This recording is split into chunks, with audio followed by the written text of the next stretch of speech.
Ang pamagat ng ating anime ngayon ay Deadmount Deathplay. Like and subscribe na rin para naman patuloy lang ang ating Anime Recaps Tagalog. O Anime Recaps Tagalog, mapapawaw ka sa sarap. Nagsimula ang series sa mga natatakot na knight dahil sa malakas na kalaban. Saka sila biglang pinagkakarne. Pinaatras ng boss ang mga kasama saka pumasok ang special weapon ng simbahan. Ito si Shagrua Edith. Ipinakitang ang kalaban pala ng mga tao ay malaking halimaw na gawa sa buto. Inatake ito ni Shagrua gamit ng kanyang malaking espada kasabay ng kapangyarihan nito. Ngunit malakas ang halimaw na nakatawag pa ng maraming mga kaluluwa ng tao na pinatay nito. Nagpalabas ng malaking dragon ang corpse god na umatake kay Edith. Pero ginamit ng knight ang malakas nitong espada na sinamahan ng booster spell. At hinati nito ang dragon na parang naging quarter cut na mang-inasal. Nagpalabas pa ng maraming skeleton army ang kalaban. Pero hindi daw takot ang knight. Pinakita ang nakaraan nito na naging biktima ng pagpatay ang mga kasama niyang tao noong bata pa siya. Pero may mga tumulong na knight sa kanya hanggang lumaki din siyang knight. At pumapatay ng mga masasama at mga halimaw. May kapangyarihan siyang evil eye na nakikita ang mga kaluluwa ng mga pinatay nito. Sinunog ni Edith ang mga nagkalat na pagkain ng aso ngunit marami kasi ang mga ito kaya marami pang natira. Tumalon siya at direktang pinatamaan ng apoy ang kalansay na may sungay. At lumabas ang tunay nitong anyo na isang dinakdakan na nakalagay sa garapon. Katulad din niya ito na may kapangyarihang paglaruan ang mga multo. Feeling ng halimaw ay isa siyang boss, kaya nainis si Edith at ginamit ang buong kapangyarihan para durugin ang depensa ng malaking buto. Dahil sa kanilang laban ay nagkaroon ng malaking pagsabog. Saka nagising na lang ang bida sa kanyang batang katawan. May laslas din ang leeg niya. Paglabas niya sa kanto ay nakita ang maraming mga tao sa city. Nakita siya ng isang drone na minamaneho ni Takumi. At nagtataka ito dahil nakakalakad pa ang bida kahit may laslas ang leeg. May dumating na pulis na nagtanong kung ayos lang siya. Noong una ay hindi niya maintindihan ang sinasabi nila pero bigla niyang alam na nasa katawan siya ni Polka Shinoyama. Tutulungan sana siya ng pulis nang biglang apakan ni Misaki ang pulis at hinaila ang bida sa isang tabi. Akala niya kung kaibigan niya ang babae dahil nakangiti ito sa kanya sa kapapinagdidi.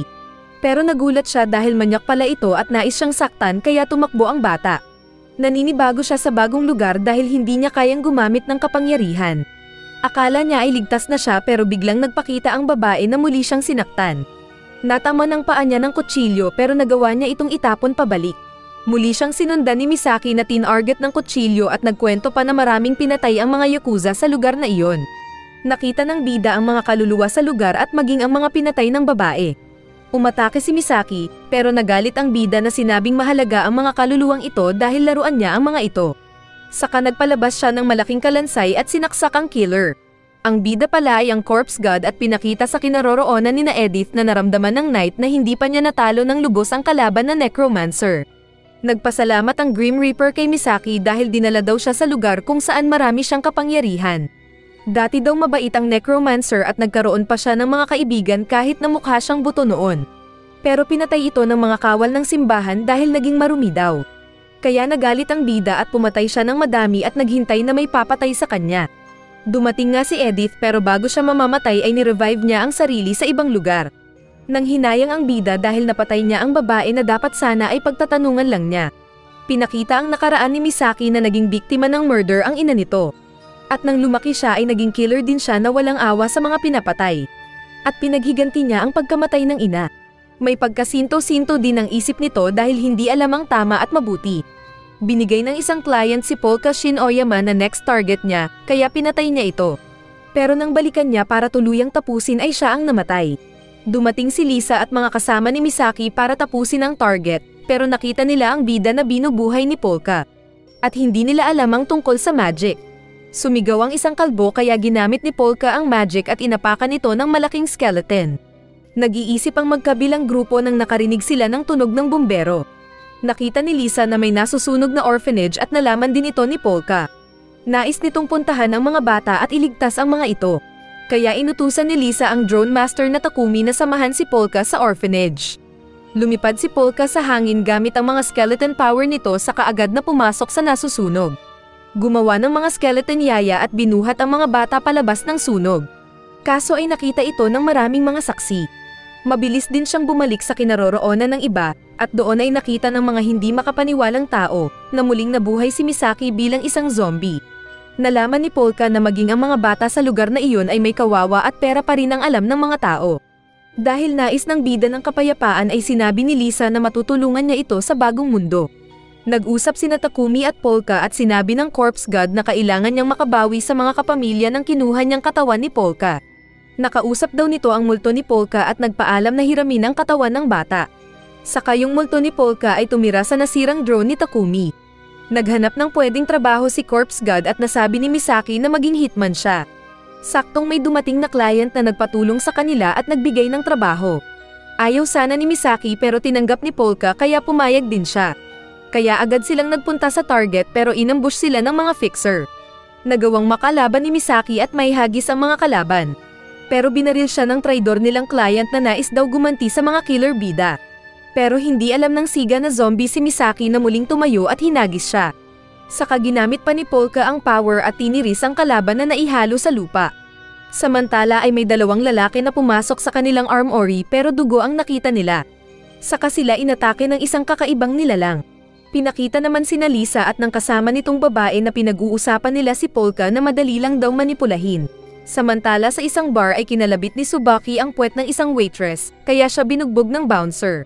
Kina Polka habang kumakain ay sinabi ng bida na kapag nasusugat si Misaki ay mawawala ito kapag kakain siya ng hilaw na karne. Parang ikaw na kumakain din ng hilaw na karne kapag tinutopak. At may laso na rin daw ang laway ni Misaki na kapag may kinagat siya ay titigas.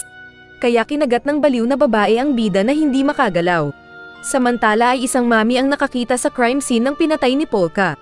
Dumating ang mga nagrorondang pulis pero agad ding naglaho ang misteryosong lalaki. At nagulat sila sa mga nakitang bangkay. Agad na nagpunta ang dalawang investigador na sina Tsubaki at Arasa. Agad na nagmeeting ang mga investigador dahil sa mga supernatural na nangyari sa jurisdiction nila. At sinabi nilang basta tao ang may kagagawa ng mga supernatural na ito ay magagawa nilang maresolba. Inilipat ng bida ang kaluluwa ng tunay na Polka sa manikang shark. At masaya ito nang maramdaman ang boobs ni Misaki. Sinabi ni Polka na pwede naman niyang pagsalitahin ang manika pero kailangan niya ng mana. Wala daw maraming mga kaluluwang nagkalat na pwede niyang e-convert sa power. Nasabi niyang pwede siyang kumuha ng diamond. Pero nang magpunta sila sa jewelry store ay napakamahal ng mga ito kumpara sa pinagmulan niya na napupulot lang. Dahil nais niyang maging mapayapa ay pag-iipunan daw niya ito. Habang naglalakad ay nakita ni Takumi ang mukha ni Arasa na agad tinalo ng kanyang drone. Pinuntahan naman ni Tsubaki si Lisa para imbestigahan ito. Sinabi ni Polka na huwag sirain ni Arasa ang drone ng kaibigan niya. Pero nilapitan siya ni Arasa at hinawakan na pangit ang mukha. Pero agad siyang napa-atres nang maramdaman na malamig si Polka. Lalapit pa sana ulit si Arasa kay Polka pero tinawagan na siya ni Takumi. Sinabi ni Takumi na mga ordinaryong bata lang ang dalawa. Saka nagpalipad ng mga drones para i-record kung sakaling saktan ni Arasa ang mga bida. Nagpaparamdaman ng bida at ang pulis nang biglang lumabas sa likod ni Arasa si Misaki. At mabilis na sinipa ang pulis. Saka hinayla si Polka para tumakbo. Hinabol sila ni Arasa pero nakapagtago na sila sa itaas gamit ang kapangyarihang buto. Bumalik si Arasa sa presinto at pinakita ang marka ng sipa sa abs nito. At saktong kapareho ang footprints na nakuha nila sa crime scene. Pinag-uusapan naman ng dalawang pulis si Lemmings na pinatay ang mga taong pinagbabaril siya ng walang hirap. Pero hindi nila alam na kasabay nilang nakapasok sa opisina nila ang naka-invisible na Lemmings. Dahil walang makuhang impormasyon si Tsubaki dahil wala siyang warrant ay nag-chicks na lang siya. Pumasok sina Polka at Misaki at saktong may natanggap na text ang pulis. Kaya tinawag niya ang dalawa para mag-shot sila. Pero ang totoo ay papunta pala doon si Arasa. Nakita naman siya ni Takumi sa mga kamera nito pero hindi niya nakita si Lemmings. Naabutan ni Arasa ang dalawa sa bar at tatanungin na sana sila pero biglang nawala ang ilaw. Nagsindi si Lisa at biglang lumabas ang mommy na naramdaman din ni Polka. Dahil wanted ay huhulihin sana ng mga pulis si Lemmings pero tinapon lang niya ang mga ito. Mabilis naman siyang nilapitan ni Arasa at sinipa sa tiyan gamit pa ng bote. Pero ang bote ang nabasag. Gumamit si Arasa ng baton pero nahawakan ito ni Lemmings. Saka sa isang iglap ay dinala nito si Misaki. Tutulong sana ang bida pero ayaw niyang mabisto ng pulis. Sinubukang hulihin ni Arasa ang kidnapper pero naitapon siyang nasaktan. Ginamit ni Polka ang power at inagaw si Misaki kay Lemmings. Ngunit kahit madilim ay nakakakita pa rin si Lemmings na mabilis na umatake kaya nagpalabas ng maraming skeleton si Polka para pigilan ang mommy. Pero nagawang makalapit ni Lemings kay Misaki at nakipagbulungan kaya natigil ang laban nila. Sa kanila wayin ni Misaki ang tinidor at tinusok kay Lemings kaya ito nahilo. Dahil dito ay nagkaroon ng oras ang bida na makagawa ng malaking bungo para atakehin si Lemings. Dahil dito ay nasira ang bar. Nag-report naman si Lemings sa boss at may sinabi sa katinuro ang litrato ni Polka. Kaya alam ng boss na buhay pa ang bata. Dahil kailangan ni Polka ng pera para makabili ng gemstone pampalakas ay nagbukas sila ng fortune-telling business. Dahil na rin sa tulong ng multo sa ballpen. Marami naman silang nakulambat na pera dahil sa panloloko. Pero nang sarado na sila ay biglang pumasok ang dalawang pamangkin ni Polka kasama ng mga bodyguards nila. Hindi kilala ng bida si Polka kaya nag-isip ito ng paraan para umalis ang dalawa. Pero nais daw ng isa na feeling royal blood na magpahula. Dahil sinabi ng mga bida na umuwi na ang mga ito ay iiyak sana ang isa. Pero niyakap ito ni Polka maging ng isa pa. Saka sinabing babantayan ang mga bata. Kinausap pala nito ang isang multo na bantay ng mga bata. Saka sila umalis. Umuwi si Polka sa mansion nila at sinalubong sila ni Takeru. Kasama din ng bida si Misaki para maging bodyguard niya. Kumain sila at doon ay nakilala niya ang mga kapamilya. Naroon din ang isang extra na kamag-anak nilang si Goro, na nais kausapin ng tatay ni Polka na si Razan tungkol sa negosyo. Pero sinabi ng matanda na retired na siya kaya napahiya si Goro na umalis. Kalaunan ay nag-usap sina Razan at Polka at alam ni Razan na iba ang kausap niya kaya tinutukan ng espada ang bida. Pero naramdaman ng bida na nasa danger ang mga pamangkin ni Polka kaya nagpaalam muna sa tatay. Pinakita ang nakaraan ng multo na nagpatulong ang magkapatid na kunin ang kanilang bag sa gubat. Nakita naman niya ito at kinuha. Pero narinig niya ang dalawang tao na binabalak sunugin ng kambal. Kaya tatakbo sana ang babae pero nahuli siya at sinunog. Akala pa niya kung buhay pa siya pero multo na pala siya. Nakita ng multo na tinawag ng isang bodyguard ang mga bata na sumunod. Pero kalaban pala ito na naramdaman ng babaeng bata. Wala namang magawa yung multo kahit naisaktan yung kalaban.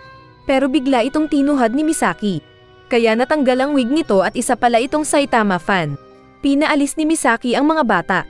At pagkatapos ay inatake niya ang kalbo na gawa naman ng gawa ng apoy. Dahil dito ay natrap ang mga bata sa itaas na inakala nila kung tigok na sila dahil sa sunog. Pero niligtas sila ni Polka na sinabing hindi sila tinigilan na bantayan ng multo. Inakala ng mastermind na Goro na tapos na ang trabaho. Pero hindi niya napansin na inipit siya ng malalaking truck at dumating ang isang riding in tandem na inatake siya. Samantala ay nakapag-disguise ulit ang boy sunog pero nakita pa rin siya ni Polka. Inagaw nito ang mga itsura ng pinatay niyang mga katulong ng bahay. Pero muli siyang sinipa ni Misaki. Nagposisyon ng alias Firebug at nakapaglabas ng apoy kaya hindi makalapit ang mga bida. Pero dumating bigla si Lemings na pinitpit lang ang kalbo. Sa kulungan ay kinausap ng mga pulis ang isang kriminal na nakakilala kay Firebug. Pero sinabi nitong ordinaryo lang daw ang nagpapanggap na Firebug. At pinakita nga ang nahuling kalbo na nakitang biglang nagkasunog sa taas ng sasakyan. Natakot siya dahil tinarget siya ng tunay na Firebug killer. At sinunog siya ng buhay saka pinakita ang isang babaeng kumakanta. Nag-usap ang corpse god at si Razan at pinagtapat ng bida ang totoo. Kaya tinutukan ni Razan ng espada si Misaki dahil sa pagpatay nito sa anak. Pero pinigilan siya ni Polka sa katawang Doll Shark. Napagtanto ni Razan na ito ang kanyang anak dahil sa ugali nito. Sinabi ng matanda na tumira na lang ang bida sa isang android. Pero nais ni Polka pating na siya ang maging android. Naisip ni Razan na mas ligtas ang anak sa paraang ito dahil marami pa ring nang tatarget sa anak. Kalaunan sa labas ay nagpasalamat ang kambal kay Misaki at Polka. At kasama pa rin ng mga kambal ang multo na naging maganda ulit. Dahil nalaman ni Tina na kilala ring Phantom Solitaire ang kakaibang paglabas ng skeleton power ni Polka, sinabi niya sa mga pulis na titignan niya ito ng personal, saka biglang naglaho. Natakasan nito sina Tsubaki at Arasa. YouTuber daw si Tina at nagawa nitong mamagic na maglaho ang government building. Kinuha ang mga opisyal at dinala sa isang manga store para magbasa. Saka din ito voluntary na sumuko at sinabi ang rason kung bakit siya gumagawa ng magic. Nagulat ang mga pulis nang makita nila sa news ang nagbabalita na si Tina mismo. Sinasabi nito sa mga tao na nakalaya na siya at babalik na siya para bigyan sila ng good time. Nahack pala nito ang lahat ng mga TV station. Sinabi ni Tsubaki na tulad ni Lisa ay may kakayahan si Tina na tipunin ang mga taong may kapangyarihan. Ipinakita nga si Tina na pinuntahan ng Firemaster at kinausap ito gamit ang telepono. Dahil siya'y siguro ang Firebug na tinatago ang mukha sa payong. Nag-discuss sila tungkol sa kanilang ideology tungkol sa kung ano-ano. Pero kasabay din ito na inaatake ng Firemaster si Tina, na mabilis namang umiiwas gamit ang mga tricks nito. Nagbitin sa pader at mga balon na sumabog kaya siya nahulog sa apoy. Pero nakabawi ito at seryosong tumayo sa payong ng Firemaster. Samantala ay naiisip ng mga kasama ni Polka na gumawa sila ng mga nilalang mula sa mundo ni Polka at dalhin sa mundo, pero ayaw ng bida dahil baka masira ang kanilang paligid. May kumatok sa pinto at nagulat sila nang dumating si Sayo. Pumasok ito kasama ng butler nitong si Xiaoyu at kailangan nila ng matitirhan kaya nagpunta sila kay Polka. Nalulungkot daw ito dahil nasira ang lahat niyang laruan na pating. May pinadalang mensahe si Razan at nakumpirma ni Polka na may nanunood sa kanila na inutusan ng matanda. Kinabukasan ay malungkot pa rin si Sayo kaya nag-iisip ng paraan ang mga bida para mapasaya ito. Kaya nagluto ng masarap na itlog at bacon si Xiaoyu para sa kanyang master. Sinabi niya sa mga bida na huwag munang umuwi dahil may pulis sa kanilang bahay dahil sa katatapos na sunog. Samantala ay nag-imbestiga sina Tsubaki at Arasa sa bahay ng Shin Oyama at doon ay nakausap nila si Takeru. Sinabi ni Takeru na dapat sana ay hindi nagre-relax ang mga investigador at huwag nilang hayaan na nakakatakas ang mga kriminal sa kanilang selda. Katulad na lang ni Tina na nakatakas mismo sa harap ni Tsubaki. Pagkaalis ni na Tsubaki at Arasa ay pinakita ng leader ang litrato ng Shin Oyama family. At nakita nilang kasama si Polka na kanila nang nakita. Naisip nilang pwedeng siya ang dahilan kung bakit nagkakaroon ng kaguluhan sa pagitan ng mga malalakas na tao. Sinabi naman ng tao ni Takeru na iligpit na niya si Tsubaki. Pero pinigilan siya ni Takeru. Maghintay lang daw sila kung ano ang susunod na mangyayari. Umuwi ang mga bida dala ang bagong kama na dala nila. Pagtulog nila ng gabing iyon ay nagising bigla si Xiaoyu. Inayos nito ang spy phone sa tenga at pinakinggan ang usapan ng mga bida. Nag-usap pala sina Xiaoyu at Razan at nalaman ng bodyguard na peke si corpse god na nasa katawan ni Polka. Akala niya kung papatayin niya ito pero sinabi ni Razan na bantayan niya sila ni Sayo dahil allied din nila ang pekeng Polka. Naiinis si Xiaoyu kay Polka dahil wala daw itong silbi at hindi siya karapat-dapat maging tagapagmana ni Razan. Ipinakita ng nakalipas ni Xiaoyu na nadisgrasya siya sa unang misyon. Dahil dito ay binenta siya ng tunay na tatay kay Razan at mula noon ay nagsilbi na siya sa matanda. Nag-usap ang mga bida tungkol sa paggawa ng mga dragon tulad ng mga makapangyarihang nilalang sa dati niyang mundo. Kaya inakala ng nakikinig ng chismis na Xiaoyu na tungkol ito sa video game. Narinig din niya ang pagsayaw ni Misaki kasama ng mga skeleton. At nagulat din siya nang sinabi ni Polka na nakatayo siya sa harap ng pinto ng kwarto ni Sayo na nagbabantay. Samantala ay nagmeeting muli ang mga pulis at ang ginawa nilang center of attraction ay si Polka at ang babae nito. At nagka-idea sila na posibleng katulad din ni Polka si Tina na may magic power. Pinakita naman si Tina na naglaro ng computer game. Tapos paglabas niya ay nagpa-picture sa mga fans niya. Tapos nakita rin siya ng pulis kaya hinabol pero masaya itong tumakbo. Hindi pa nagbukas ang mga bida sa sindikatong negosyo nila nang biglang pumasok sina Tsubaki at Arasa. Kaya nagtago ang takot na hacker sa ilalim ng mesa nito. Nasa lunch break daw ang mga pulis kaya hindi sila manghuhuli. Kundi ay nais nilang magpahula kay Polka. Nagpunta sila ng kabilang kwarto at sinabi ni Polka ang background ni Tsubaki dahil na rin sa tulong ni Takumi na nag-search online. Nalaman nilang matulungin ang bida at pinagtatanggol ang mga inaabusong tao at mga bata. Sinabi ni Polka na nakukonsensya ito at kapag hindi niya pinakawalan ay pwede niyang ikapahamak. May mga bagay na sinulat ang ballpen tungkol kay Tsubaki. Kaya nagalit ito at hinawakan ng bida. Napatanong siya kung paano ito nalaman ng bida. Pinakita noong itim pa lang ang bol-bol ni Tsubaki at may ginuhit na signpost ang dati nitong kakilala. Saka ito sinunog at nagkaroon sila ng pangako sa isa't isa. Nagalit man si Tsubaki pero agad din nitong nakapagpigil at humingi na pasensya. Saka binigyan ng pera ang peke na manghuhula. Bago umalis ang mga pulis ay sinabi ni Polka na ang pangalan ng nanghula sa kanya ay Corpse God. Nagtaka naman si Xiaoyu dahil nag-react ng masama si Tsubaki dahil sa ginuhit ng ballpen. May balak ito kaya nagpaalam siya sa mga kasama na pupunta ng store para bumili ng suka. Habang kumakain ay nagtanong si Arasa kay Tsubaki kung bakit siya nagalit sa manghuhula. Pero may nakita si Tsubaki kaya sinabing sasabihin niya sa susunod nilang pagtigil. Sa kwarto ay binubuksan ng isang lalaki ang safe at kinuha ang isang scroll. Akala niya kung ang mga kasama ang kausap pero paglingon niya ay si fire-breathing bug pala. At agad siyang ginawang sinunog na karne. Maging ang mga pera ay kasamang nasunog. Pag-alis ni Boy Sunog ay dumating si Tina at kinuha ang scroll at binuksan. At pinakita ang laman na tulad din ng signpost na alam ni Tsubaki. Nagpunta si Tsubaki kay Lisa at sinabi nito ang nangyari sa pagpapahula nito kay Polka. Naungkat ang taong kilala nilang dalawa ni Lisa. Ito daw si Hasurogi. Naisip ni Tsubaki na pwedeng si Hasurogi o si Lisa ang nag-recruit sa batang si Polka. Pero sinabi ni Lisa na binigyan niya lang ng titirhan si Polka dahil nais niyang malaman pa ang tungkol sa client na nagpa-hunting nito. Sinabi ni Tsubaki na kailangan nilang mag-ingat para hindi maging interesado ang mga bida kay Hasurogi.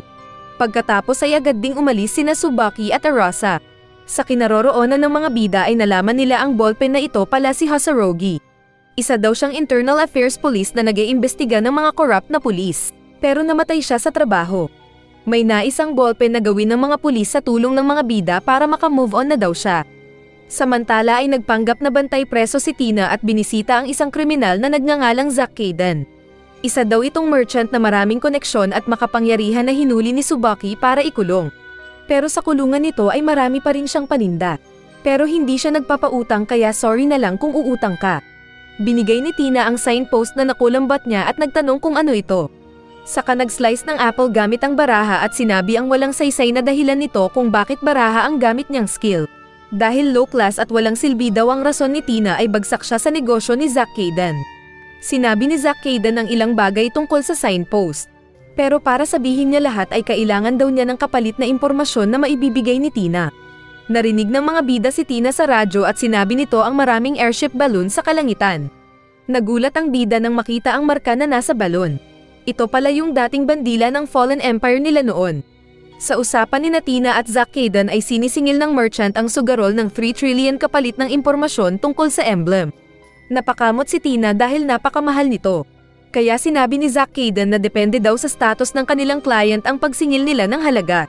Tumanggi si Tina sa alok ni Zack Kayden dahil nais daw niyang alamin ang lihim ng emblem sa sariling paraan. Saka nagtanong na lang kung paano sabay-sabay na lumipad sa ere. Siya pala ang nagpalipad ng airship balloon para alamin kung ano ito. May mga sniper na binaril siya pero hindi sila nagtagumpay dahil mannequin ang nataman nila. Saka nag-vlog si Tina na sinabing may organized crime na nais siyang patayin para lang sa emblem na kanyang pinakita. Kaya nagtanong siya sa mga manunood na magpadala ng sagot kung ano ang ibig sabihin ng emblem kapalit ng ibibigay niyang 300 million yen. Nagtanong si Sayo sa mga bida kung ano yung narinig niyang emblem ng kaharian na nasabi ni Polka. Kaya napakwento ang bida na hindi siya ang tunay na Polka at sinabi ang totoo kay Sayo. Naniwala naman si Sayo dahil maging siya ay alam ang ugali ng tunay na Polka. Saka kinuha nito ang pating na Polka at maliligo daw. Sa pagligo ay nakita ng shark Polka ang tinatago ng bra. Pero dumating din si Misaki na pinagdudahan si Sayo na alam na nitong siya ang pumatay kay Polka. Pero nabasa ni Sayo na nakokonsensya si Misaki sa ginawa at sinabing hindi siya ang makakapagpalaya sa nararamdaman ni Misaki. Saka hindi nakakatakot si Misaki kung hindi siya mahilig sa mga pating. Kaya nababaliw ang shark Polka dahil sa maluwag na tornilyo sa ulo ni Sayo. Hinila ni Sayo si Misaki para magpampam. At paglabas nila ay friends with benefits na silang magkayakap. Saka nagulat pa sina Takumi at Polka dahil dinala nila sa banyo si shark Polka na maluwang ang ngiti dahil sa nakita. Kalaunan ay nagmeeting sila kung paano malalaman kung may organisasyon na gumagamit sa emblem ng dating kaharian sa panahon ni Polka. Napatanong ang mga kasama ng bida kung may kilala siyang multo na pwede niyang pagtanungan. May mga kaibigan naman daw ang bida pero natatakot siyang sumbatan ng mga ito dahil naging sikat siyang demonyo sa kanyang panahon. Pero sinabi ni Sayo na tawagin ang mga kilalang multo at humingi ng patawad sa magtanong. Sinimulan ni Takumi na mag-research tungkol sa mga pulis. Pero binalaan sila ng ballpen Hasurogi na mag-ingat dahil delikadong malaman ang lihim ng mga pulis. Nagpunta ng Metropolitan Police Station si Tsubaki dahil pinatawag siya ng Superintendent General. Saka kinausap siya ng boss na kalbong si Jiretaro. Kasabay din nito na nakita ng mga bida ang data tungkol sa kalbo. Nagbanta ang kalbo kay Tsubaki na kung gagawa ng ingay na makakasira sa negosyo ng kalbo ay tatanggalin nito si Tsubaki. Samantala ay may nakausap si Tina na hacker at alam nitong nahack ni Takumi ang police station data at tinuro ang lokasyon ng mga bida. Nagsulat ang ballpen at nalaman ng mga bida na pinatay ito ng mga hired killers at hindi ang mga mismong tao na sinusundan niya. Nagmeeting naman ang mga pulis kasama ng iba pang police department at target nila na sundan ang simbolo na hinahanap ni Tina. Samantala ay may lalaking nagpahula kay Polka. Sinabi ni Polka ang nalalaman sa lalaki base sa data na nakikita ni Takumi. Pero nag-disguise lang pala si Tina na ordinaryong tao, At nadismaya siya, dahil kung ano ang kunwari background niya bilang disguise na nilagay ng kanyang hacker online, ay iyon din ang sinabi ni Polka tungkol sa kanya. Pero nang magsulat ang ballpen ay na-excite si Tina dahil solid ang magic trick ng manghuhula. Saka bumilis ang tibok ng puso niya nang iguhit ng ballpen ang simbolo na hinahanap niya ang sagot. Pero ganun pa man ay naghunos dili siya at magpapalam na pero biglang sinabi ni Polka ang multo na naka-wheelchair. Kaya nasabi ni Tina sa sarili na pwedeng tunay na magician si Polka. Paglabas niya ay nakita niya ang pamilyar na sulat sa likod ng isang babae, na alam niyang konektado kay Firebug. Maging ang bida ay nagtataka din kung bakit magkasunod ang dalawang client na pareho ang nais malaman. Nag-uusap sina Arasa at Tsubaki kung paano sila mag-uumpisa sa bagong lugar kung saan sila na-assign, nang biglang dumating ang dalawang pulis na inggit sa kanila. Isa sa mga ito ang tinulak si Tsubaki dahil galit daw siya sa tuta ng patay ng Hasurogi. Pero sinagot ni Tsubaki na mga kurakot lang ang galit kay Hasurogi. Sinubukan siyang suntukin ng inggit na pulis pero sinalo ni Arasa ang kamay ng nasaktan na pulis. Hindi pa kontento ang mga inggit na pulis na magagalit pa sana pero dumating sina Renmara at Danjo na tinamba ang bully na nabalian ng balikat. Tapos kunwari inayos pa ito ni Danjo. Natigil lang ang away nila nang sawayin sila ng kanilang boss. Saka nagmarcha palabas si Tsubaki kasama ng mga pinagkakatiwalaan nitong mga pulis para labanan ang mga troublemakers. Narinig ni Xiaoyu ang paglapag ng boots ni Tina sa rooftop, kaya agad niyang pinuntahan. Pero naramdaman siya ni Tina na agad sinangga ang pagtapon niya ng kutsilyo, at pinagkamalang si Polka. Pero napatanong si Tina nang ang lumabas ay si Xiaoyu. Samantala ay natutulog sina Polka at Shark Polka, pero nagising ang pating at nakita ang nagsusulat na apoy sa pader. Sa panaginip ni Corpse Master ay naalala niya ulit ang master na nakabakini na buto ang mukha. Buhat ng pinatay ang kaibigan nito ay naging kalaban na siya ng mga tao. Pero may isa pang dinamayan siya na hindi pinakita dahil nagising na siya ni Original Polka. Nakita niya ang mensahe sa pader sa kabiglang tumunog ang cellphone niya. Ito si Firebug na nagtanong kung siya si Bastard Polka, kaya nagtanong din ang bida. Sa rooftop ay sinabi ni Tina kay Xiaoyu na matulog muna dahil bata pa ito. Pero galit si Xiaoyu na umatake ng kutsilyo kaya napailag si Tina. Mas nagalit si Xiaoyu na pinahaba ang kutsilyong kamay at muling umatake, kaya napa-atres si Tina. Nakita ito ng mga tao ni Takero at sinumbong sa boss kaya nagtimpla ito ng kape dahil magtatrabaho daw. Nag-usap pa sina Firebug at Corpse God pero hindi sila magkaintindihan. Kaya nag-scan na lang si Polka sa ere at nagulat siya sa mga nakita. Patuloy na umatake si Xiaoyu at umilag si Tina na sinabing malakas daw ang bata, pero nababahala ito sa kanyang utak. Kunwari nagtanong si Xiaoyu kung naroon si Tina para kay Hasurogi. Kaya nagka-idea ng palusot si Tina na gamitin si Hasurogi kahit hindi niya kilala. Muling pumosisyon si Xiaoyu na aatake sana para hulihin si Tina, ngunit nagulat sila nang dumating si Lemings. Napa-atres ang mga naglalaban dahil narinig nila kung gaano kadelikado si Lemings. Sa isip ay natatakot si Tina at gustong tumakbo. Pero maingay kasi kaya hinarap siya ni Lemings. Inatake ng dagger ni Xiaoyu ang likod ni Lemings. Pero inutusan pala ito ni Takero na huwag sasaktan ang tao ni Razan. Kaya kahit natama ng dagger ay bali walang tinanggal ng mommy ito sa katawan at naglakad patungo kay Tina.